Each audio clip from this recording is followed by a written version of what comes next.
आकाशवाणीचं हे नागपूर केंद्र आहे. प्रसारित करीत आहोत प्रादेशिक मराठी बातम्या.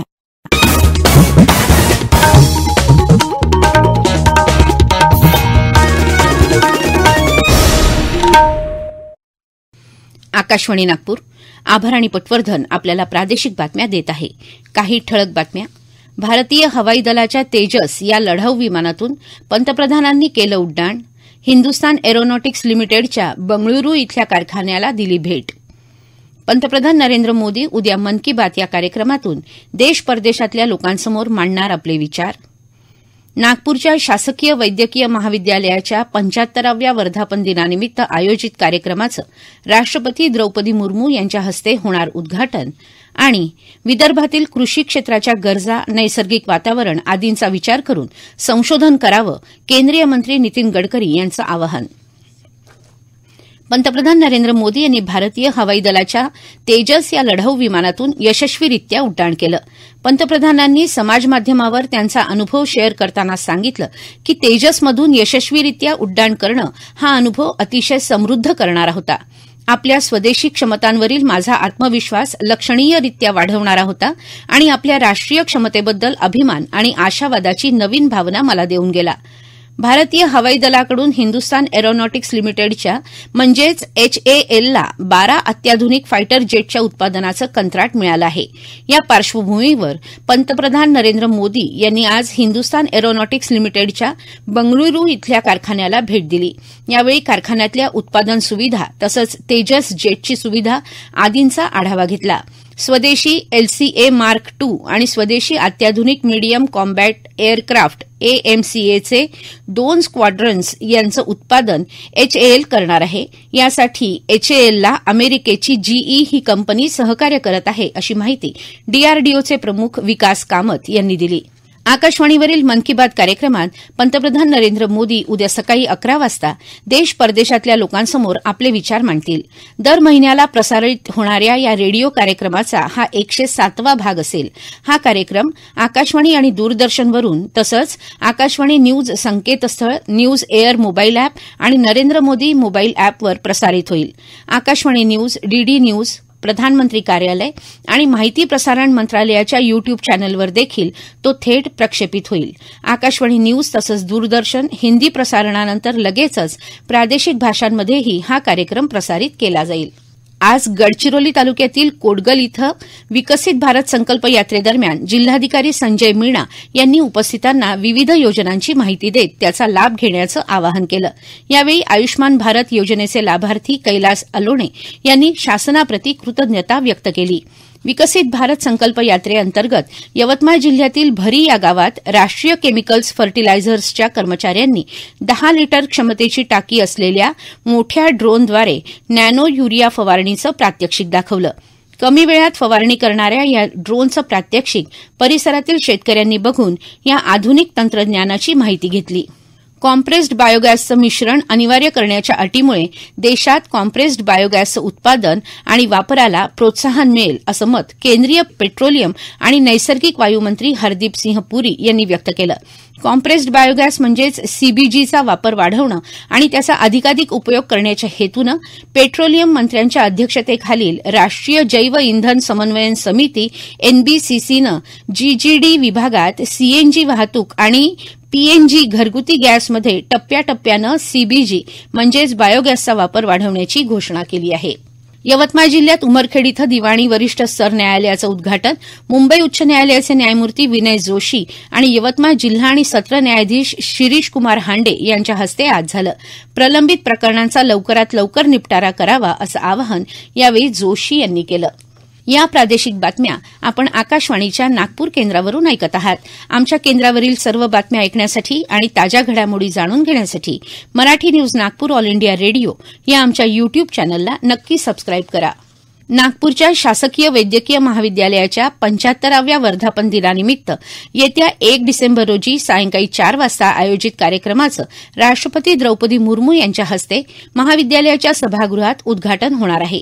महाराष्ट्राचे राज्यपाल रमेश बैस, मुख्यमंत्री एकनाथ शिंदे, केंद्रीय रस्ते वाहतूक आणि महामार्ग मंत्री नितीन गडकरी, उपमुख्यमंत्री देवेंद्र फडणवीस, उपमुख्यमंत्री अजित पवार आणि राज्याचे वैद्यकीय शिक्षण मंत्री हसन मुश्रीफ यांची याप्रसंगी प्रमुख उपस्थिती राहणार आहे, अशी माहिती शासकीय वैद्यकीय महाविद्यालय नागपूरचे वैद्यकीय अधिष्ठाता डॉ. राज गजभिये यांनी आज आयोजित पत्रकार परिषदेत दिली. राष्ट्रपतींच्या हस्ते कार्यक्रमाचं उद्घाटन झाल्यानंतर संस्थेतर्फे पुढील 15 दिवस अतिथी व्याख्यानं, कार्यशाळा आणि विविध शैक्षणिक कार्यक्रमांचं आयोजन करण्यात येणार आहे.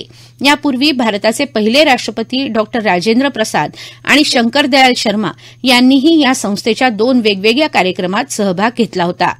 वैद्यकीय महाविद्यालयाच्या 75व्या वर्धापन दिनानिमित्त सविस्तर माहिती देताना डॉ. गजभिये यांनी सांगितलं की 1947 साली सुरू झालेल्या या संस्थेतून आतापर्यंत 50,000हून अधिक विद्यार्थ्यांनी शिक्षण घेतलं आहे, जे आज आपल्या कलागुणांमुळे आपला लौकिक गाजवत आहेत. संस्थेचं नाव जगाच्या कानाकोपऱ्यात पोहोचलं आहे.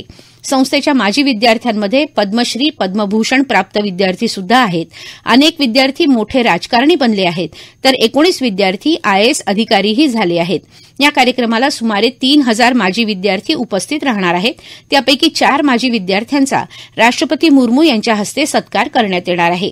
यामध्ये 97 वर्षीय डॉ. बी.जे. सुभेदार यांचा समावेश आहे, जे संस्थेच्या 1947च्या पहिल्या बॅचचे विद्यार्थी आहेत. विदर्भातील कृषी क्षेत्राच्या गरजा, नैसर्गिक वातावरण आदींचा विचार करून संशोधन करावं आणि दर्जेदार उत्पादन घ्यावं, यात शेतकऱ्यांचं हित असल्याचं प्रतिपादन केंद्रीय मंत्री नितीन गडकरी यांनी केलं.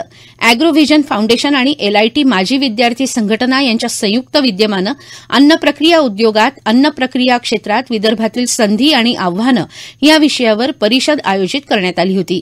यावेळी बोलताना नितीन गडकरी यांनी विदर्भात तांदूळ, दालमिल आणि सोयाबीन या 3 उत्पादनांवर प्रक्रिया करण्याची संधी आहे. या तिन्ही क्षेत्रात पशुखाद्य निर्मिती हे 4थं क्षेत्र विकसित होत आहे. त्याकडे लक्ष देत cold storage, pre cooling plant आदींची सोय शासनातर्फे झाल्यास शेतकरी आणि उद्योजक लाभान्वित होतील, असा विश्वास व्यक्त केला. पोलीस खबऱ्या असल्याच्या संशयावरून नक्षल्यांनी काल रात्री अहेरी तालुक्यातील कापेवंचा इथं एका युवकाची गोळी झाडून हत्या केली. रामजी आत्राम असं मृत युवकाचं नाव आहे.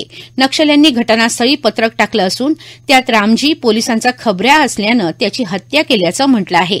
23 नोव्हेंबरला नक्षल्यांनी एटापल्ली तालुक्यातील टिटोडा इथं पोलीस पाटील लालसू वेळदा, तर 15 नोव्हेंबरला भामरागड तालुक्यातील पेनगुंडा येथील दिनेश गावडे नामक युवकाची हत्या केली होती. 10 दिवसात नक्षल्यांनी 3 जणांची हत्या केल्यानं गडचिरोली जिल्ह्यात दहशतीचं वातावरण निर्माण झालं आहे. गोव्यात सुरू असलेल्या इफ्फी या 54व्या भारतीय आंतरराष्ट्रीय चित्रपट महोत्सवात या वर्षीच्या प्रतिष्ठित आयसीएफटी युनेस्को गांधी पदकासाठी 10 चित्रपट स्पर्धेत आहेत. सहिष्णुता, आंतरसांस्कृतिक संवाद आणि शांततेची संस्कृती ही युनेस्कोकडून प्रसार होणारी मूल्य प्रतिबिंबित करणाऱ्या चित्रपटाला हा पुरस्कार दिला जातो. या पुरस्कारासाठी निवडलेल्या 10 चित्रपटांपैकी राकेश चतुर्वेदी, ओमची मंडली, विष्णू शशिशंकर यांचा मलिकापुरम आणि सयंतन घोषचा रवींद्र काव्य रहस्य हे 3 भारतीय चित्रपट या शर्यतीत आहेत. येत्या 28 नोव्हेंबरला इफ्फीच्या समारोप समारंभात हे पुरस्कार प्रदान करण्यात येतील. वर्ष 1948 मध्ये स्थापन झालेली राष्ट्रीय छात्र सेना एनसीसी ही जगातील सर्वात मोठी गणवेशधारी संघटना येत्या 26 नोव्हेंबर 2023 रोजी संघटनेचा 75वा वर्धापन दिन साजरा करत आहे. ही संघटना तरुण तरुणींमध्ये शिस्त, नेतृत्व आणि अढळ राष्ट्रवादासारख्या महत्वाच्या मूल्यांचा सन्मान करण्याची परंपरा कायम ठेवत संस्मरणीय कार्य करत आहे. या अत्यंत महत्वाच्या टप्प्याच्या स्मरणार्थ केंद्रीय संरक्षण सचिव गिरीधर अरमाने यांनी आज नवी दिल्ली येथील राष्ट्रीय युद्ध स्मारकापाशी जाऊन संपूर्ण एनसीसी समुदायाच्या वतीनं हुतात्म्यांना पुष्पचक्र अर्पण करून श्रद्धांजली वाहिली. या विशेष प्रसंगी देशभरात आयोजित करण्यात आलेल्या कार्यक्रमांच्या शृंखलेत रक्तदान अभियान, संचलनं, पुष्पचक्र अर्पण समारंभ तसंच एनसीसीच्या यशोगाथा आणि नैतिक मूल्य यांचं दर्शन घडवणारे सांस्कृतिक कार्यक्रम आणि जनजागृती मोहिमा यांचा समावेश आहे. विदर्भात अकोला, वाशिम, बुलढाणा, चंद्रपूर, गडचिरोली आणि यवतमाळ इथं आजपासून 3 दिवस तर अमरावती, वर्धा आणि नागपूर इथं आज आणि उद्या तुरळक ठिकाणी विजांच्या गडगडाटासह मेघगर्जना तसंच काही ठिकाणी वादळी वाऱ्यांसह पावसाची शक्यता हवामान खात्यानं वर्तवली आहे. शेवटी पुन्हा काही ठळक बातम्या.